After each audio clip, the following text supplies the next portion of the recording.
En Positiva ya está disponible la actualización del curso virtual del Sistema de Gestión de Seguridad y Salud en el Trabajo de 20 horas, conforme a la circular 0047 de 2025 del Ministerio de Trabajo. Recuerda, si ya realizaste el curso virtual de 50 horas, podrás acceder a esta actualización de 20 horas cada 3 años. ¿Qué incluye esta actualización? Contenidos alineados con la normatividad vigente. Gestión de peligros y riesgos de la empresa con análisis técnico de los últimos 3 años, documentos, guías y protocolos. Todo esto enmarcado en las normas de seguridad y salud en el trabajo vigentes. Y recuerda, para certificarte debes completar la evaluación final con un resultado mínimo de satisfactorio. Y aunque ya hayas realizado el curso de 20 horas anterior, deberás repetirlo con esta nueva versión. Ingresa a nuestra plataforma y cumple con los requisitos establecidos por la normativa. Es práctico, actualizado y 100% obligatorio para ti y tus colaboradores.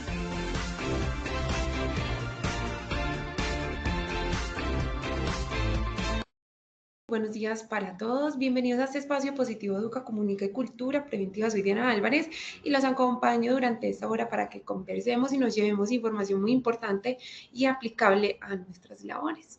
Estamos hoy en la Comunidad Nacional de Conocimiento en Brigadas de Emergencia con la sesión número 3, construyendo el escudo, diseño del plan de prevención, reparación y atención de emergencias. Para hablar de este tema no venimos solo, nos acompaña un experto en el tema.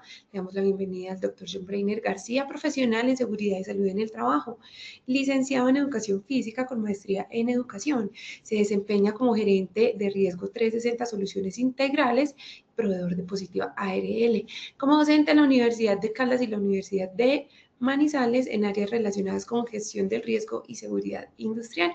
Además, es socorrista de la Defensa Civil, integrando la formación académica, la experiencia práctica y el servicio para fortalecer la cultura de la prevención.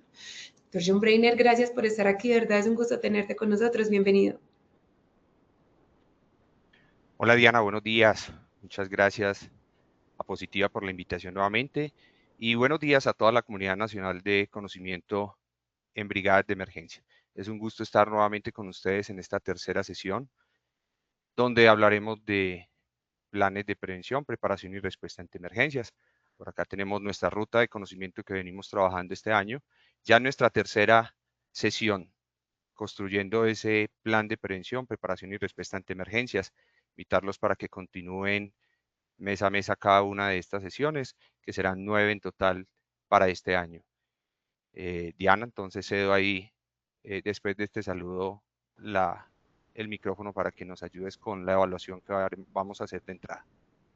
Claro que sí, doctor John Breiner. Queremos saber los conocimientos previos que tienen nuestros participantes sobre el tema de hoy. Los queremos ver muy participativos y los invitamos a responder a las siguientes preguntas en pantalla. ¿Cuál es el alcance del plan de emergencias en una empresa? A, regional y nacional. B, exclusivamente intramural. C, solo para empresas de alto riesgo. Esperaremos unos segundos a que ustedes escojan su respuesta en pantalla.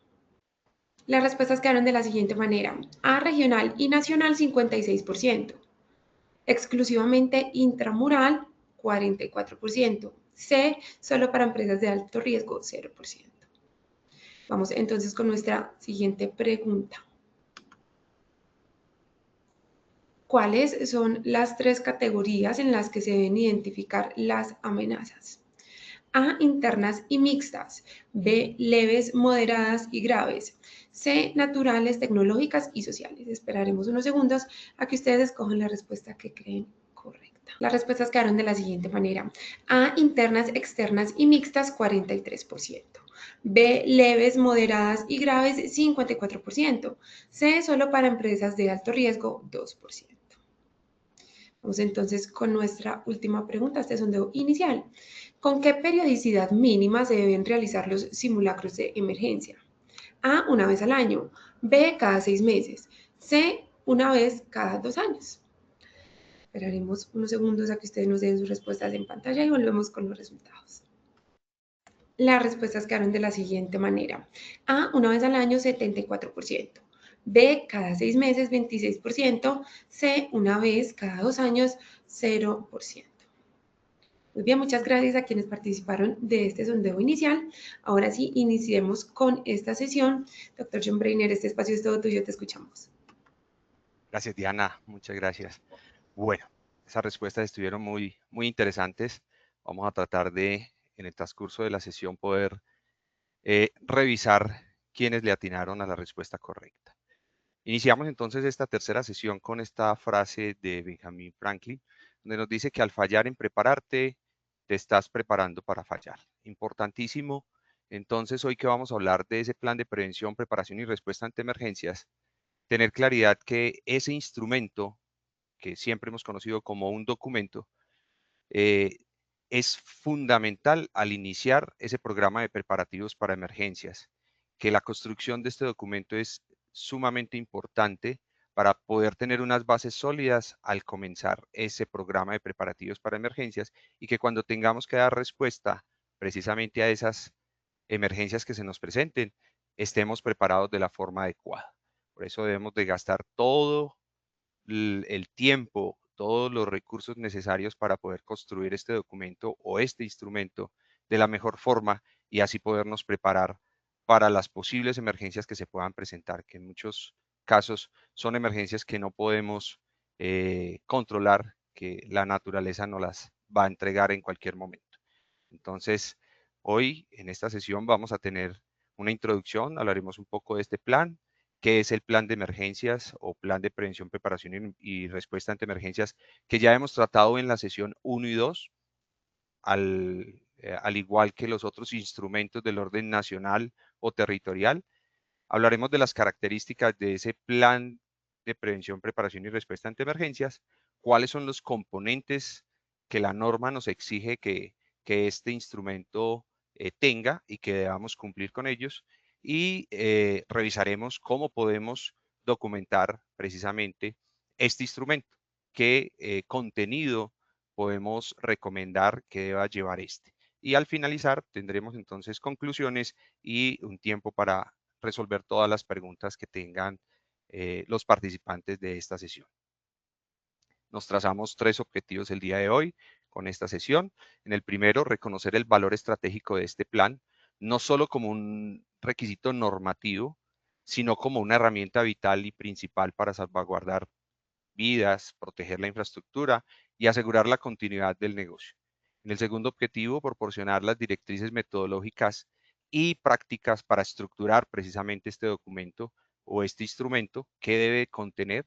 En el tercer objetivo, nos planteamos entonces o delimitar, determinar las variables clave que debe tener en cuenta para elaborarse el documento, que son muy importantes, como ese análisis de vulnerabilidad, el alcance que va a tener ese plan de prevención, preparación y respuesta ante emergencias, y cuáles son los recursos con los que contamos o con los que necesitamos de pronto a futuro para resolver las situaciones de emergencia. 3 objetivos muy importantes entonces para la sesión de hoy, que le daremos trámite con el contenido. En la introducción, entonces, hablamos de que este plan de prevención, preparación y respuesta ante emergencias no debe de ser simplemente un documento para dar cumplimiento a una normatividad, a ese decreto 1072, y si miramos un poco más de normativa a esa política nacional de gestión del riesgo, esa ley 1523 del 2012, sino un instrumento que se convierta en una hoja de ruta para que todos los colaboradores de la organización, de la empresa, tengan claridad de cómo se va a prevenir en primera instancia las emergencias que puedan ocurrir, pero también cómo responder a ellas en el momento en que se materialice alguna amenaza que se haya identificado. Entonces, claridad sobre esto, y es que este debe ser un instrumento que fortalezca la respuesta en el antes, en el durante y en el después de que ocurra una situación de emergencia. Durante la sesión trataremos al máximo de darles muchas indicaciones de cómo construir, o para quienes ya tienen este instrumento en su organización, cómo pueden mejorarlo, cómo pueden darle una transformación según la normatividad vigente que tenemos. Iniciamos entonces hablando de qué es ese plan de prevención, preparación y respuesta, y lo he venido diciendo no solo en las sesiones anteriores, sino como lo acabo de decir en esta introducción, que es un instrumento que nos va a permitir entonces planificar desde el antes, desde el durante y del después, todas las situaciones que se puedan presentar y que puedan causar daño a las personas, a la infraestructura o al proceso que lleva a la organización, que lleva a la empresa. Es un componente obligatorio del sistema de gestión de seguridad y salud en el trabajo. Viene desde el Ministerio del Trabajo en el decreto 1072 del 2015 y precisamente en ese artículo 25 del capítulo 6, que ese capítulo es el centrado para el sistema de gestión de seguridad y salud en el trabajo. Ese plan de prevención, preparación y respuesta, entonces tiene unas características importantísimas para tener allí muy en cuenta a la hora de documentarlo o a la hora de hacer un tipo de actualización. Encontramos hoy algunos de estos documentos que aún todavía se menciona como plan de emergencias o planes de emergencia y contingencia, con nombramientos que hoy la normatividad pues, nos llevan a que hagamos esa actualización y pasemos de llamarlo de esta forma a ese plan de prevención, preparación y respuesta ante emergencias. Y precisamente dentro del sistema de gestión de seguridad y salud en el trabajo, también se menciona la necesidad de crear ese programa de preparativos para emergencia, donde vamos a incluir no solo ese plan de prevención, preparación y respuesta ante emergencias, sino otra serie de documentos que nos van a aportar también a la preparación para emergencias, que vamos a ver también más adelante cómo podemos empezar a estructurar este instrumento de tal forma que nos queden con unos anexos, que podamos continuamente estar actualizando los anexos sin tener que mover el documento maestro. Tiene un alcance para todas las empresas en Colombia, sin importar su tamaño, su nivel de riesgo, sus límites, pero sí, una de las preguntas que se hacía al inicio es que tiene un alcance intramural. El plan de prevención, preparación y respuesta, seguimos insistiendo que es ese instrumento que nos prepara a la organización para esas posibles amenazas que podrían afectar la organización intramural, de puertas hacia adentro, por decirlo de esta forma, porque hay otros instrumentos, como lo vimos en la sesión 1 y 2, como el plan de gestión del riesgo de desastres para las entidades públicas y privadas, que ya es para organizaciones, empresas que la norma les exige tenerlo y porque tienen amenazas que por fuera de la organización podrían afectar la empresa o la misma actividad económica de la empresa podría afectar a la comunidad, podría generar una situación de emergencia o desastre a la comunidad que está alrededor de la organización. El público a proteger, como lo vemos acá, trabajadores directos, contratistas, subcontratistas, como lo dice el artículo 25. Debe de incluir entonces a todos los colaboradores independientemente de su forma de contratación. La responsabilidad está bajo del empleador o contratante y desde el sistema de gestión de seguridad y salud en el trabajo en cada empresa, pues se hace la documentación y la administración de este y tiene un enfoque de identificar todas las amenazas, tanto internas como externas, que puedan provocar situaciones de emergencia o desastre dentro de la organización. Esto como características muy importantes que debe tener este instrumento de plan de prevención, preparación y respuesta. En la sesión anterior veíamos esta imagen donde hay 13 puntos que la misma normatividad nos pone como lo mínimo para cumplir y lo mínimo que se debe tener dentro de este instrumento. Esto lo podemos convertir rápidamente en una lista de chequeo cuando vamos a revisar el documento que ya existe, que ya tenemos y queremos darle una actualización, que lo ideal es de que este documento se revise anualmente y cuando ocurra una situación de emergencia, también se debe hacer un análisis, una revisión del documento que pudo haber fallado, si de pronto hay algún error o algo que cambiar dentro del instrumento, pero también cuando la organización, cuando la empresa hace modificaciones en su infraestructura, cuando hace modificaciones en sus procesos, en sus actividades, en sus tareas, también es importante nuevamente darle la revisión a este plan de prevención, preparación y respuesta. 13 puntos muy importantes, como lo digo, nos puede servir como lista de chequeo para decir, bueno, ya he identificado sistemáticamente todas las amenazas y recordar que en las sesiones anteriores revisábamos la normatividad a nivel nacional de del tema de gestión del riesgo y los instrumentos que hay desde el nivel nacional, con el Plan Nacional de Gestión del Riesgo, y que en cada departamento, en cada municipio igualmente hay unos planes de gestión del riesgo de desastres departamentales y municipales, que son insumos que debemos de tener en cuenta siempre en el momento de identificar esas amenazas. Muchas veces encontramos, y pongo el ejemplo, en una empresa que tienen su plan de emergencia donde identifican amenaza por erupción volcánica y tienen allí un análisis de vulnerabilidad con unas afectaciones que realmente no están acorde con lo que podríamos encontrar en ese plan de gestión del riesgo de desastres municipal.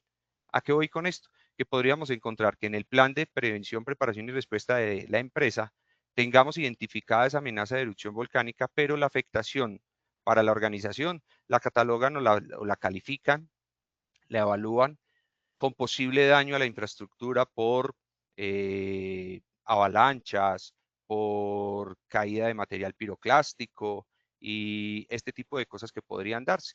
Pero realmente dentro del plan de gestión del riesgo de desastres del municipio, donde está ubicada esta empresa, las amenazas pueden estar catalogadas de otra forma, solamente como una lluvia ácida de azufre y ceniza. Y entonces ahí nos cambia que desde ese plan maestro del municipio, la amenaza ha sido evaluada de una forma y nosotros la tenemos igualmente entonces evaluada diferente. Ahí es donde es importante hacer una revisión muy minuciosa de esos documentos que ya están construidos, que tienen el Estado desde el nivel nacional, departamental y municipal, para que nuestro documento quede ajustado y quede realmente como debe ser, para así iniciar con el punto 2, identificar los recursos, hacer ese análisis de vulnerabilidad.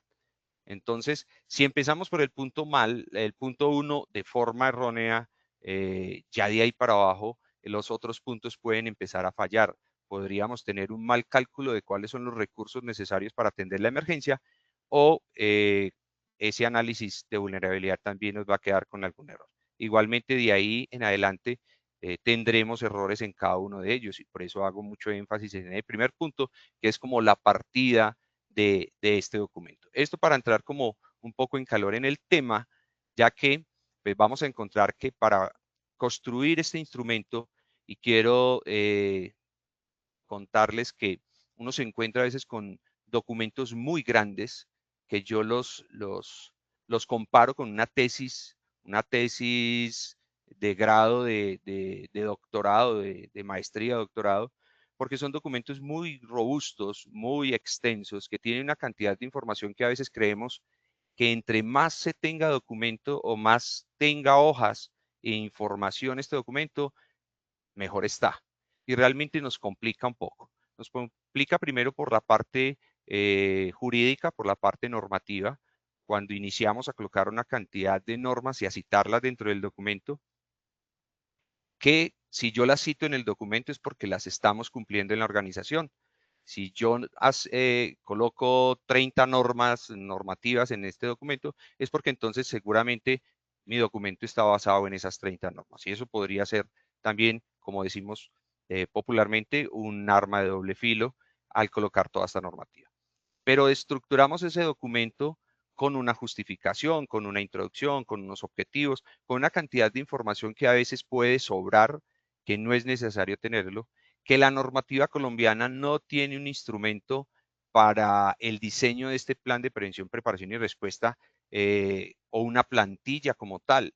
Está bien, podemos hacerlo con una introducción, con una justificación, pero a veces no llegar a tener ese documento tan robusto que se hace difícil luego de socializarlo con la organización.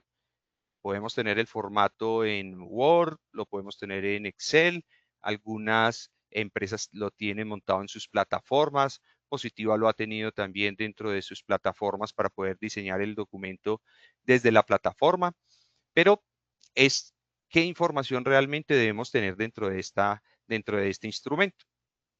En la plataforma pues les dejaremos para que ustedes puedan consultar algunos ejemplos que puedan consultar y puedan descargar, algunas plantillas de cómo hacerlo en Word, cómo hacerlo en Excel, porque también estos dos formatos podrían cambiar según las necesidades de la empresa.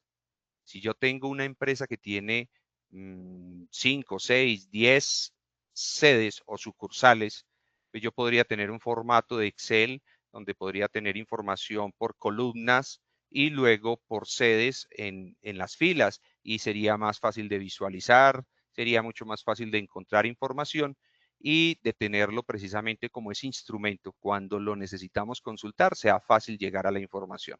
Entonces, estos documentos estarán disponibles para que ustedes puedan también descargarlos, consultarlos. Ahora, ¿qué recomendamos entonces desde la Comunidad Nacional de Conocimiento en Brigadas de Emergencia?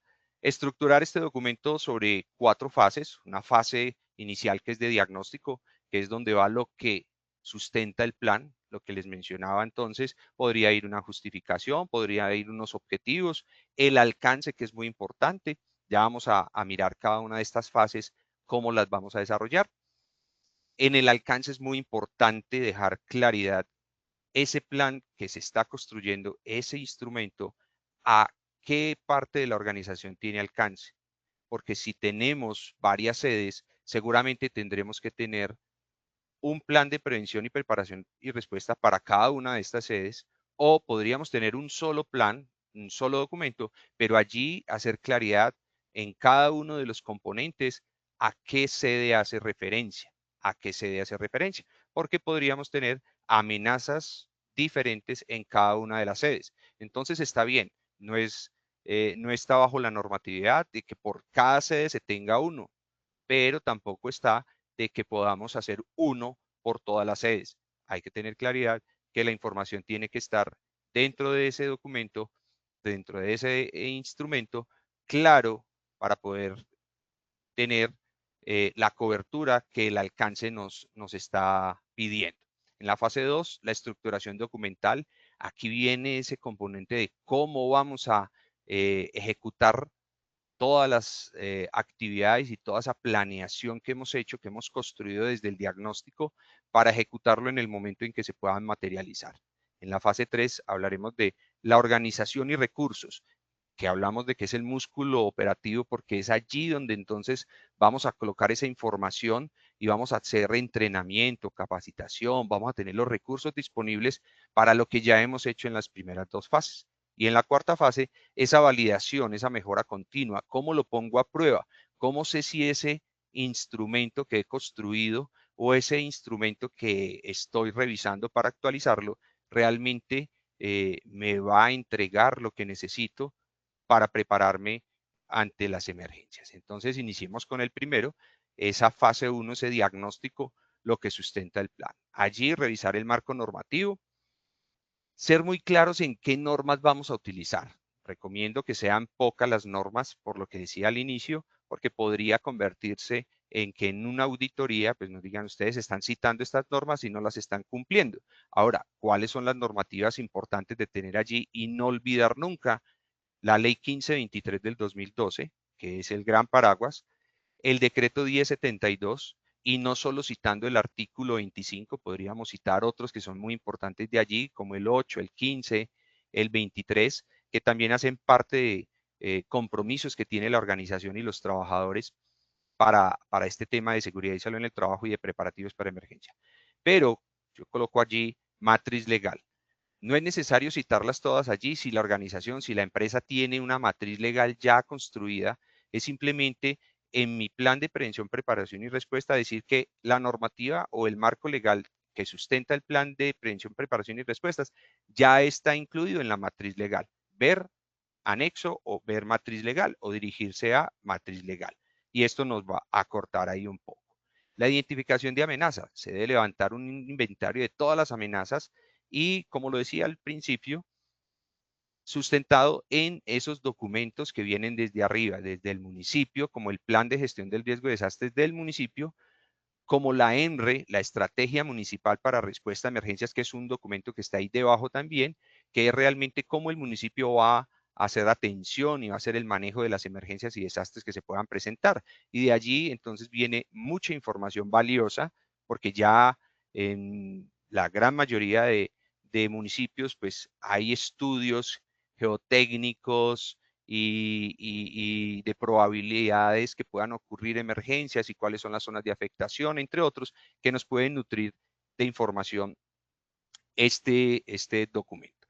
Y luego, pues vamos al análisis de vulnerabilidad y escoger esas amenazas que yo ya identifiqué, que ya tengo listas mapeadas en mi organización, cómo estamos preparados, qué tanto daño nos podrían generar en el momento en que se materialicen y cómo podemos dar respuesta o cómo podemos mitigar, minimizar los efectos nocivos de estas emergencias que se presenten. Podemos utilizar muchas metodologías, la gran mayoría que conocemos o en los instrumentos utilizamos el análisis de diamantes o de colores, de rombos, que viene originalmente también de esa GTC 45, la Guía Técnica Colombiana para la Identificación de Peligros, Evaluación y Valoración de Riesgos, pero que también retoma cositas de la Brigis estándar, de la matriz 4x4 y de varias, y nos la resumen allí. ¿Qué sugiero, qué les recomiendo? Y es que para este análisis de vulnerabilidad busquemos una metodología que esté buena, por lo general son plantillas en Excel con formulación, que las fórmulas estén realmente bien porque nos va a arrojar errores. Y lo otro es que sean cortas, que cuando tengamos que hacer una sustentación de ese plan de prevención, preparación y respuesta ante la alta dirección o ante una auditoría, pues podamos mostrar información real, veraz y que sea fácil de entender por la alta dirección. ¿Qué debe evaluar? Lo que sí debe evaluar es todo lo que está referente a personas, recursos y sistemas y procesos, que son las tres afectaciones más grandes que podríamos tener dentro de la materialización de una amenaza y en una situación de emergencia. Entonces, esto es importante tenerlo allí en ese tipo de formato. Igualmente estaremos colgando algunos ejemplos de estas para que ustedes puedan tomarlas y tenerlas como plantillas o de referencia. En la fase 2 está la estructuración documental, el cómo. Entonces aquí viene la estructura organizacional para la emergencia. ¿Cómo lo vamos a hacer? Errores que a veces cometemos en esta parte, en esa estructuración organizacional, o cómo está la estructura que va a ejecutar la administración de una situación de emergencia. Y es que confundimos el comité operativo de emergencias con el sistema comando de incidentes. En algunas empresas ya no hablamos de comité operativo de emergencia, sino comité de gestión del riesgo. ¿Sí? Los dos términos son válidos. Cuando yo hablo más de comité de gestión del riesgo es porque me estoy orientando más a la ley 1523 del 2012. Cuando hablo comité de emergencias, pues sigo todavía en mi decreto 1072. Los dos son válidos, pero el comité operativo de emergencias es un grupo de personas de la alta dirección, no es como el comité, el COPAS, ni como el COCOLA, que son elegidos por votación por un tiempo determinado, no, porque ellos toman decisiones antes, durante y después de una situación de emergencia. Por decirlo así, diríamos que es una junta directiva para el programa de preparativos para emergencias. Son los que dan el aval para iniciar esa documentación del plan de emergencias, son los que asignan el presupuesto, los que aprueban en una situación de emergencia grande, desalojar, tener que trasladarnos para otra sede, entre ese tipo de cosas. Ahora, cuando hablamos del sistema comando de incidentes, ya esa es una metodología para administrar una situación de emergencias. Esa metodología puede estar sobre el nivel táctico o el nivel operativo.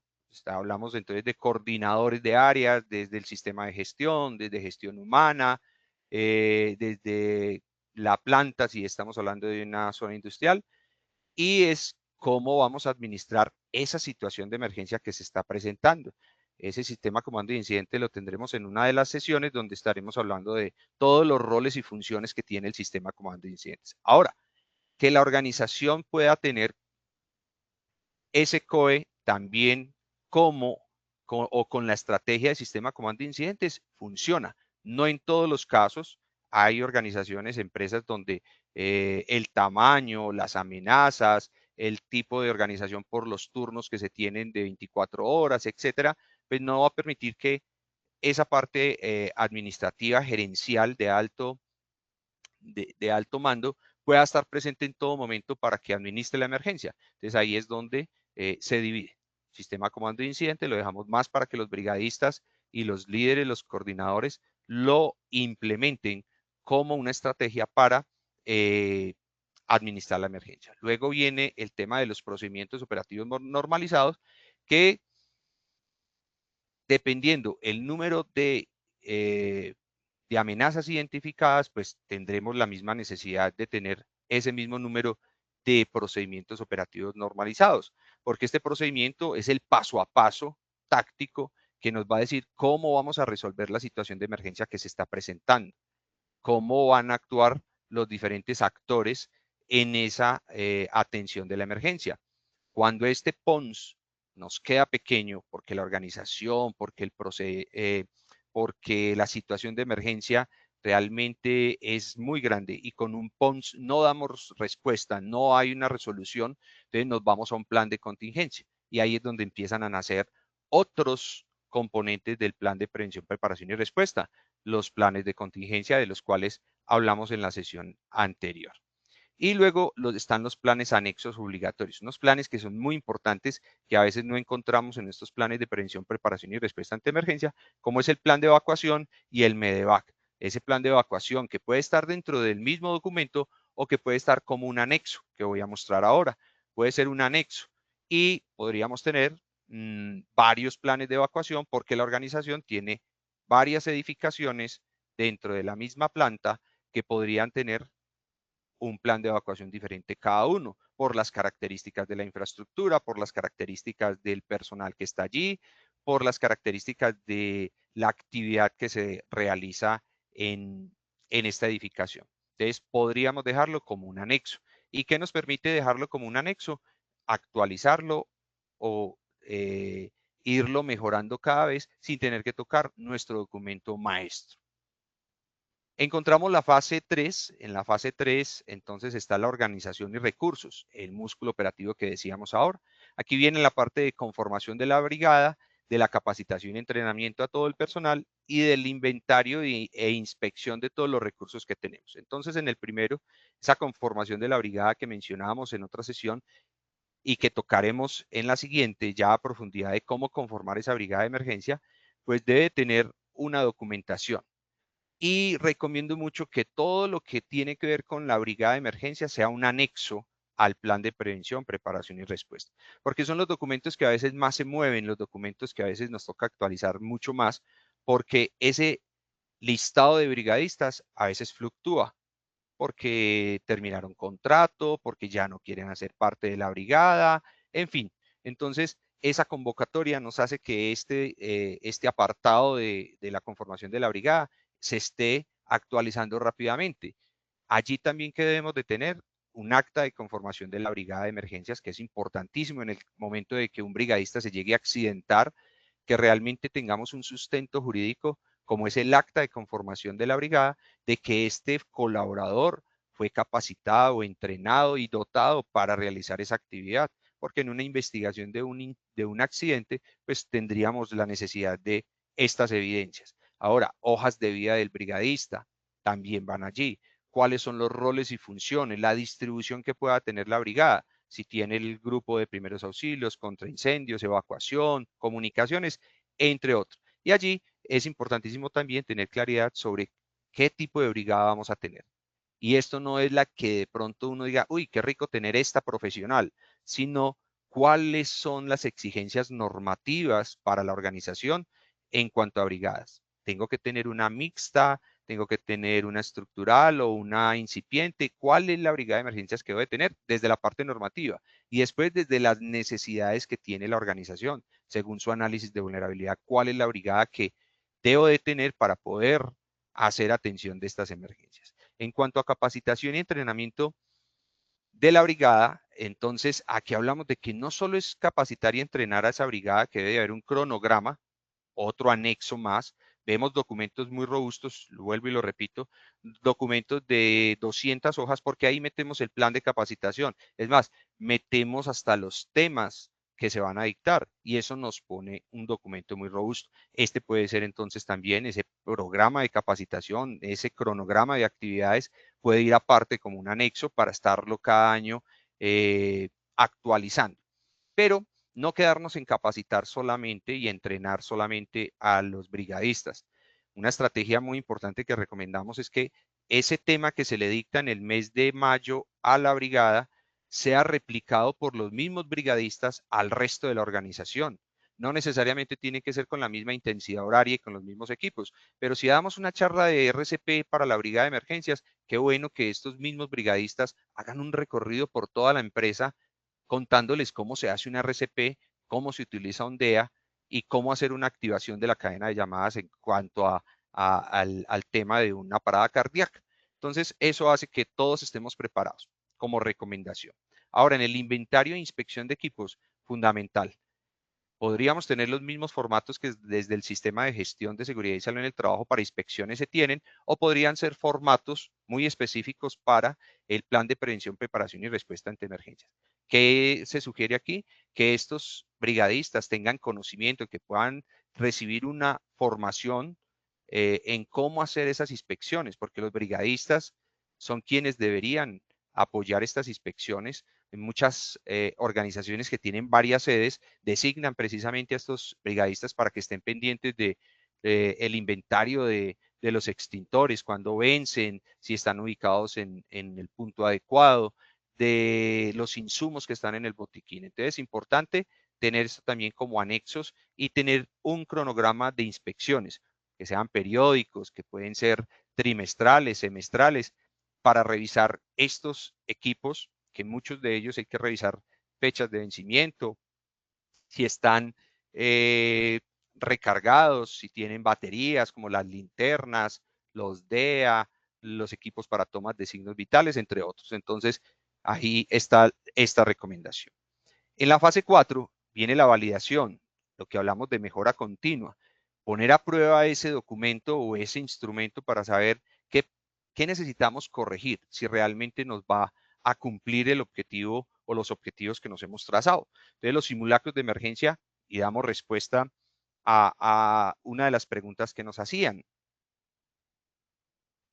Y es que por normativa hay que hacer un simulacro al año, pero no nos podemos quedar con ese tema de que solamente es un simulacro, porque muy claro nos dice que deben interactuar o deben de estar todos los colaboradores de la organización en este ejercicio. Y eso nos lleva a que si la organización tiene 3 turnos, mañana, tarde y noche, pues este simulacro, si lo hago solamente en la mañana, me quedarán los colaboradores de la tarde y la noche sin hacer el ejercicio. No estaría cumpliendo con la norma. Entonces allí me lleva a que debo de hacer 3 simulacros, ¿sí? Con las mismas características para poderle dar cubrimiento a todos los colaboradores. Y si se tienen varias sucursales, sedes dentro de la misma ciudad, dentro del mismo departamento a nivel nacional, pues lógicamente tendremos que hacer ese simulacro en cada una de las sedes que tenga la organización o centros de trabajo. Entonces, la pregunta de cuántos simulacros hay que hacer en la empresa al año, depende, ¿sí? Podría ser uno o, como lo mencionaba, varios simulacros. Las redes de apoyo, muy importante, después de terminar esta documentación, algo que nos va a poner a prueba es ese plan de ayuda mutua. Cuando yo invito inicialmente a esas organizaciones externas para compartirles el plan de prevención, preparación y respuesta, socializarles, decirles, mire, aquí tenemos estas amenazas y estamos preparados de esta forma y ustedes nos podrían ayudar de esta otra forma, inicia esa parte de la red de apoyo, de ese plan de ayuda mutua que debemos establecer después de terminar de documentar nuestro instrumento de plan de prevención, preparación y respuesta ante emergencias, porque sí es muy importante que los organismos de socorro y otras entidades externas que nos puedan brindar apoyo conozcan de las amenazas y de los recursos que se tienen en la organización. Pongo el ejemplo, hay una empresa, la cual yo visito, en la que tienen una red contra incendios espectacular, muy moderna, pero es importante que los organismos de socorro externos pues la conozcan, sepan manejarla, porque en el momento de que lleguen a apoyar un incendio en la organización, pues se van a encontrar con tecnología de punta que podría ocasionar conflicto con lo que hoy manejan los cuerpos de bomberos en la ciudad. Y finalizamos con la auditoría. Auditorías que pueden ser internas o externas, dependiendo de la organización. Se podrían dar esas evaluaciones de ese programa de preparativos para emergencia y dentro de de toda la parte documental, como es el plan de prevención, preparación y respuesta ante emergencia y todos sus anexos que se van a tener allí en este documento. Esta es una imagen donde muestro cómo podríamos tener esa carpeta del programa de preparativos para emergencias. Programa de preparativos para emergencia que es del Sistema de Gestión de Seguridad y Salud en el Trabajo. Resaltado abajo en la parte aparece el Plan de Prevención, Preparación y Atención de Emergencias, el documento maestro donde podríamos encontrar esas 4 fases, donde las mencionamos y donde las describimos, pero podemos tener todos los anexos, como le explicaba ahora, donde vamos a tener la posibilidad de hacerle modificaciones, cambios, actualizaciones a cada uno de estos componentes que son muy importantes, como el acta de conformación de la brigada de emergencias, las funciones y responsabilidades que van a tener la brigada, porque cada empresa, cada organización podría tener unas funciones y unas responsabilidades para los brigadistas diferente a la del vecino o a la de la empresa de la otra ciudad, ¿sí? Por condiciones, por cantidad de brigadistas, por las diferentes amenazas, en fin, muchas cosas. Los guiones de simulacro, la evaluación del simulacro, que es muy común ver precisamente en esos documentos de planes de emergencia que aparece simulacro y nos explican cómo hacer un simulacro. Un simulacro puede ser operativo, puede ser de escritorio, puede ser en frío o en caliente, pero realmente eso dentro del documento no es necesario tenerlo. Y es lo que nos hace que ese documento sea tortuoso, sea molesto de leer y mucho más de socializar con toda la organización, con todos los colaboradores. Entonces lo dejamos aparte. Sí, claro, tenemos un programa de simulacros, aquí está el cronograma, aquí está el guión para hacer el simulacro y aquí está la ficha de evaluación del simulacro. Y lo mismo con las inspecciones, que podríamos inspeccionar botiquines, las redes contra incendio, los extintores, las FEL, que son las férulas de espinal larga o las camillas rígidas que conocemos. Y ahí empezamos a hacer los anexos de este documento de plan de prevención, preparación y respuesta ante emergencias y no se nos convierte en un documento tan robusto como lo mencionaba al inicio de una tesis doctoral, donde tenemos 200 hojas y que en el momento en que vamos a ir a revisar algo muy puntual, tenemos una fuga de gases medicinales en el hospital y esto ¿dónde está? ¿En qué le toca hacer a quién? ¿O dónde está el PONS? ¿O a quién llamo? Pero si lo tenemos organizado por anexos, donde podemos también tener los PONS uno a uno como anexos para poder socializarlos con el personal que requiere tener conocimiento amplio sobre este PONS o sobre este plan de contingencias. Entonces, esta es una metodología que recomendamos, que ha sido ya implementada y validada, que ha dado resultado y que nos permite en una auditoría pues tener mucho más facilidad de mostrar las evidencias de nuestro programa de preparativos para emergencia y en este caso del plan de prevención, preparación y respuesta ante emergencias. Vamos llegando entonces por acá a las conclusiones.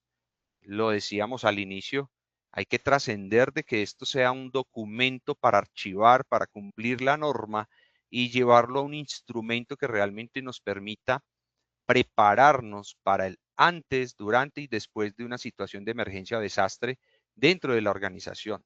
No se puede quedar solamente como un cumplimiento y ya dentro de la resolución 0312 en el punto 5.1 que dice plan de emergencias, me dieron el 5% de validez.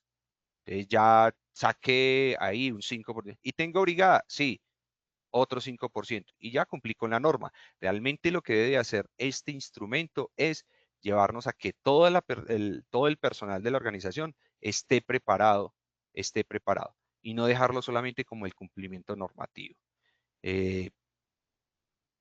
Aquí dejamos la bibliografía de toda de toda la sesión, de todos los temas que hemos tratado, donde la pueden consultar. Igualmente, desde la plataforma también están disponibles para que las puedan descargar y puedan tenerlas ustedes como referencia. Y Diana, le doy paso a Diana para que nos ayude nuevamente con esta evaluación final que hacemos con las preguntas. Claro que sí, doctor John Brainer, muchísimas gracias por todo lo que nos acabas de compartir, estuvo súper completo y aterrizado. Vamos entonces con el último sondeo rápido para ver con qué se quedan los participantes de esta sesión. La primera pregunta es, ¿cuál es el alcance del plan de emergencias en una empresa? A, regional y nacional; B, exclusivamente intramural; o C, solo para empresas de alto riesgo. Esperaremos unos segundos a que ustedes nos den sus respuestas en pantalla. En esta no ha cambiado mucho de la primera, Diana. La tendencia es muy parecida. Sí, súper bien. Estamos esperando que al menos la mitad de los participantes vote para ver cuál fue el resultado. Bueno, entonces finalmente quedaron así. A, regional y nacional, 57%; B, exclusivamente intramural, 42%; y C, solo para empresas de alto riesgo, 1%. ¿Cuál es la respuesta correcta? Pues la respuesta aquí correcta, Diana, es intramural. El plan de prevención, preparación y respuesta es intramural. Muy bien, vamos entonces con la segunda pregunta. ¿Cuáles son las tres categorías en las que se deben identificar las amenazas? A, internas, externas y mixtas; B, leves, moderadas y graves; C, naturales, tecnológicas y sociales. Esperaremos unos segundos a que ustedes nos den sus respuestas en pantalla y volvemos con los resultados. Las respuestas quedaron de la siguiente manera. A, internas, externas y mixtas, 55%; B, leves, moderadas y graves, 43%; C, solo para empresas de alto riesgo, 1%. ¿Qué le fue a los asistentes con esa pregunta en comparación con el primer sondeo? Muy bien, nos mejoró la respuesta, fue entendido el tema, nos muestra esa respuesta. Bueno, súper bien. Vamos entonces con la tercera y última pregunta. ¿Con qué periodicidad mínima se deben realizar los simulacros de emergencia? A, una vez al año; B, cada 6 meses; C, una vez cada 2 años. De nuevo esperaremos unos segundos a que ustedes nos den sus respuestas en pantalla y volvemos con los resultados.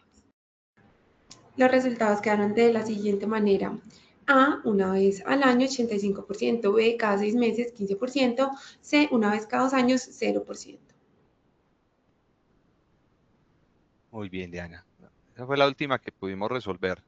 La última que pudimos resolver de las preguntas. Una vez al año, teniendo en cuenta el número de sedes o el número de turnos que se tengan en la organización. Muy bien, entonces vamos ahora a resolver las preguntas que surgieron en el chat y que aprovechemos este espacio para responderlas. La pregunta que tenemos es, ¿cómo sería el procedimiento para la ayuda mutua si tenemos a cargo piscinas en toda la ciudad y riesgo de ahogamiento, perdón? ¿Se puede articular con sistemas de ambulancias de bomberos o la red pública de emergencias? Sí, claro que sí. Ahí entonces empezamos a que primero se debe tener construido el plan de prevención, preparación y respuesta de esa organización donde tienen ese riesgo por la actividad que realizan con piscinas. Imagino que debe ser un balneario o un centro de entrenamiento también. Primero, el plan de prevención, preparación y respuesta estructurado para luego compartirlo con los externos como bomberos, Cruz Roja, Defensa Civil o empresas privadas de ambulancias para que reconozcan cuáles son los riesgos, cuáles son las posibles emergencias que se pueden presentar allí y hacer alianzas estratégicas que en algunos de estos lugares pues contratan área de cobertura con algunas de estas entidades, con algunas de estas empresas para hacer el llamado rápido en el momento en que se requiera. Igual dentro de estas organizaciones por normatividad se debe tener salvavidas, etcétera, pero sí es muy importante. También si se encuentra en un área donde hay más centros vacacionales o centros recreativos de este mismo actividad, pues poder tener ese plan de ayuda mutua con los vecinos que se tengan en el sector para que se puedan prestar ayuda en ese tipo de emergencias que se. Muy bien, vamos con la segunda pregunta que dice, ¿cuál es el perfil educativo idóneo de la persona que realiza el plan de emergencias?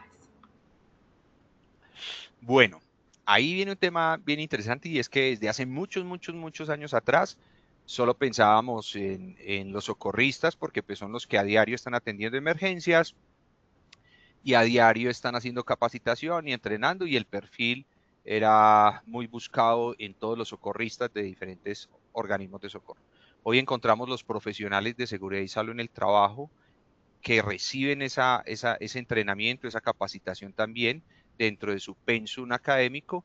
Están quienes hacen las especializaciones, tenemos especializaciones y tenemos ya maestría en gestión del riesgo en diferentes universidades en el país, que ya profundizan precisamente en la gestión del riesgo de desastres en este tema. Podría ser una combinación. Uno podría decir, bueno, vámonos con un profesional de seguridad y salud en el trabajo que tenga también su formación como socorrista en una entidad, que haya tenido experiencia en vivir situaciones de emergencias reales y en prepararse para atenderlas. Entonces ahí empezamos a balancear y sería la persona más idónea para tenerlo.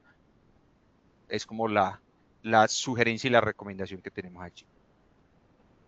Muy bien, por acá tenemos otra pregunta que dice, para el caso de los hospitales, ¿cómo debería ser su plan de emergencia teniendo en cuenta que debe ser el apoyo de terceros? Bueno, aquí viene un tema bien interesante con los hospitales. Esperamos tener también la oportunidad de profundizar en este tema, y es que los hospitales, los centros hospitalarios, deben de realizar un plan de prevención, preparación y respuesta ante emergencias para hospitales. Y este es el Plan Hospitalario de Gestión del Riesgo. En la gran mayoría ya de hospitales se está manejando el Plan Hospitalario de Gestión del Riesgo, que está dado por el Acuerdo 344 de la Organización Panamericana de la Salud del 2016. En el 2016, un estudio para Colombia y la Organización Panamericana de la Salud sacó un acuerdo, un documento. Vamos a tratar también de cargarlo allí, o lo pueden buscar en internet. Ese acuerdo 344 de la Organización Panamericana de la Salud muestra cómo debe de ser paso a paso ese plan hospitalario de gestión del riesgo de desastres para los hospitales, porque ahí tiene un componente interno y externo, esas emergencias que se me pueden presentar internamente, pero también esas emergencias que se pueden presentar en la ciudad o en la comunidad, que pueden afectar o alterar el procedimiento o el proceso normal de la organización. Tenemos un evento masivo en la ciudad con 50, 100 heridos, pues ¿cómo lo vamos a atender? Y eso se convierte en una emergencia externa para el hospital. Entonces, la recomendación es consultar el Acuerdo 344 de la Organización Panamericana de la Salud del 2016. Una guía técnica muy importante. Muy bien, vamos entonces con la última pregunta. Los cálculos de los tiempos de salida, ¿en qué normas se deben basar? Bueno, estos cálculos, pues realmente que estén dentro de una normatividad como tal, no son estudios que se han realizado dentro de documentaciones que aparecen para la seguridad humana en la NFPA 101, NFPA 101, que no es colombiana, y aparecen unos cálculos de carga ocupacional para medir tiempos de salida y de recorrido de una ruta de evacuación. Están formulados. Es interesante hacer este ejercicio porque eso nos va a permitir saber si las rutas de evacuación están seguras, están señalizadas, son amplias para poder hacer toda la descarga del personal que está dentro de las instalaciones. Dentro de uno de los documentos que vamos a colgar en la plataforma está la fórmula para hacer el ejercicio, que se debe de hacer en dos tiempos. Uno, antes con los brigadistas, haciéndolo en frío, por decirlo así, para llevar unos tiempos, y luego en los simulacros. En los simulacros se recomienda también aplicar esta fórmula dentro del formato de evaluación y tener claridad de si realmente esos tiempos nos están dando resultado para... Muy bien, doctor Schönbrenner, muchísimas gracias por haber respondido estas preguntas. Pero antes de cerrar esta sesión, queremos contarles sobre una experiencia única que vamos a tener en Positiva. Esta semana inician los campamentos de brigadas de emergencias por el eje cafetero. Mañana y el viernes, mañana jueves 7 y el viernes 8 estaremos en la Granjita en Santa Águeda Caldas para la formación práctica, la integración y el fortalecimiento de capacidades para responder ante emergencias. Cuéntanos, doctor Schönbrenner, ¿qué pueden encontrar los brigadistas en el campamento? Gracias, Diana. Sí, esta es una estrategia muy bonita que ya llevamos 4 años con ella desde Positiva Educa, que hemos podido realizar unos campamentos a nivel nacional, yendo a muchas sucursales, a muchas ciudades, para realizar unos campamentos de 24 horas en los que se realiza capacitación, entrenamiento y unas olimpiadas donde ponemos a competir de forma sana a las brigadas de emergencia que participan de este campamento, donde hay una premiación para el primer puesto, segundo puesto, tercer puesto y una entrega de trofeo, medallas a quienes están allí en este podio. Una experiencia bonita porque nos saca del aula, de ese lugar donde siempre recibimos la formación, la capacitación, y nos vamos a un lugar donde por 24 horas vivimos experiencias maravillosas, donde tratamos de llevar muy a la realidad situaciones de emergencia que se podrían presentar y donde hacemos que estos brigadistas reciban información, se preparen y luego lleven todo este conocimiento a sus empresas y lo compartan. Entonces sí, ya mañana iniciamos este recorrido este año con los campamentos. Estaremos mañana jueves y viernes en la ciudad de Manizales. La semana siguiente estaremos en la ciudad de Pereira.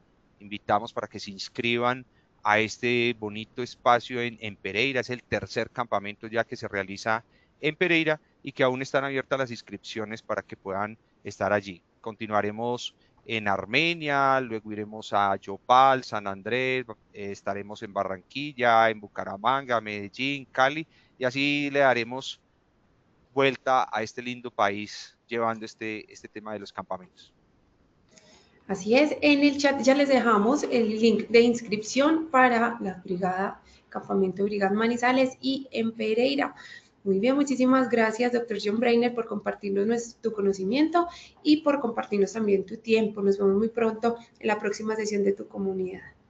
Gracias, Diana. Igualmente a toda la comunidad nacional de brigadas de emergencia, gracias por estar conectados, por participar activamente en el chat y en las encuestas que hacemos. Nos vemos en esa cuarta sesión que estará también muy, muy interesante. No se la pierdan, no pierdan el hilo de todo esto que es la gestión del riesgo de desastres. Hasta la próxima. Bien, a nuestros participantes no olviden que pueden acceder a estas y a muchas más iniciativas educativas a través del Centro Virtual de Enseñanza y Aprendizaje Posipedia en www.posipedia.com.co, donde podrán encontrar todas nuestras comunidades de conocimiento y una gran variedad de formación para mantenerse conectados con nuestro Plan Nacional Multimodal de Educación, y también encontrarán nuestros cursos del Sistema de Gestión de Seguridad y Salud en el trabajo de 50 y de 20 horas totalmente actualizados para que los puedan realizar con nosotros. Los invitamos a descubrir más sobre nuestras acciones educativas en www.posipediatalleresweb.com. Les recordamos que el certificado de este evento web se generará para todos nuestros afiliados dentro de un periodo de 1 a 8 días hábiles después de la finalización de esta actividad educativa, y podrán acceder a él a través de nuestro portal Posipedia en la sección Educate. Positiva Educa, Comunica y Cultura Preventiva. Queremos que estés siempre al día con lo mejor en prevención. Por eso te invitamos a unirte a nuestro canal oficial de WhatsApp, donde encontrarás campañas, novedades y tips que te ayudarán a cuidar lo más importante, tu bienestar y el de todo tu equipo. Es muy fácil, solamente debes escanear este código QR que aparece en pantalla o darle clic al enlace publicado anteriormente en el chat de preguntas. Muy bien, nos dejamos con el siguiente video. Y te voy a contar un poco de lo vivido hoy aquí en el cuarto congreso, y es que en 5 diferentes salas nos basamos en el aprendizaje activo basado en proyectos. Aprendimos de expertos acerca de mentalidad, también de gestión de emociones, de cómo cuidarnos a nosotros mismos. Sin embargo, no quiero ser yo la que le cuente, sino cada uno de ustedes que vieron esta experiencia nos van a contar qué aprendieron y qué vivieron en este cuarto congreso. Buenos días, mi nombre es Mayra Orozco, vengo de la empresa Ciclo Colombia SAS.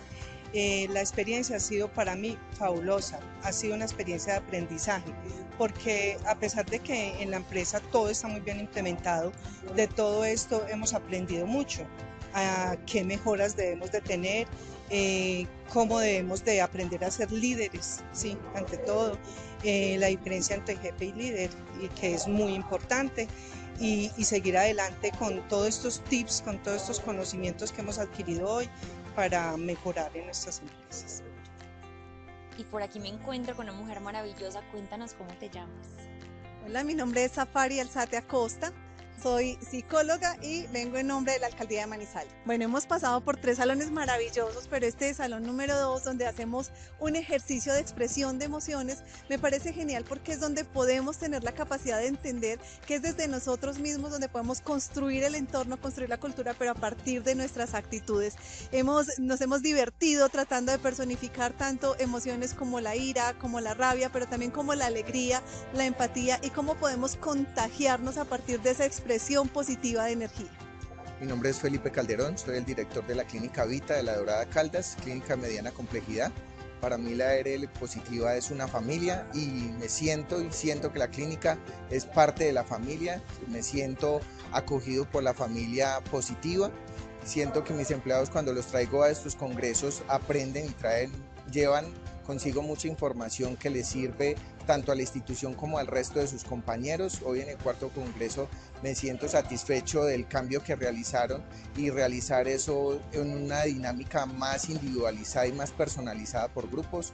De este momento en el que estamos, creer que la seguridad basada en valores es una metodología diferente que va a tener un mayor impacto en nuestras clínicas y en nuestras instituciones, tiene un valor de peso que nos llevamos enormemente y me siento muy agradecido de verdad y creo que mis compañeros también lo están. Y estas fueron algunas de las experiencias y aprendizajes de este grandioso día. Por eso te invitamos a que no te pierdas los próximos congresos, que hagamos de la educación esa base sólida, que sigamos impactando, porque el futuro es humano.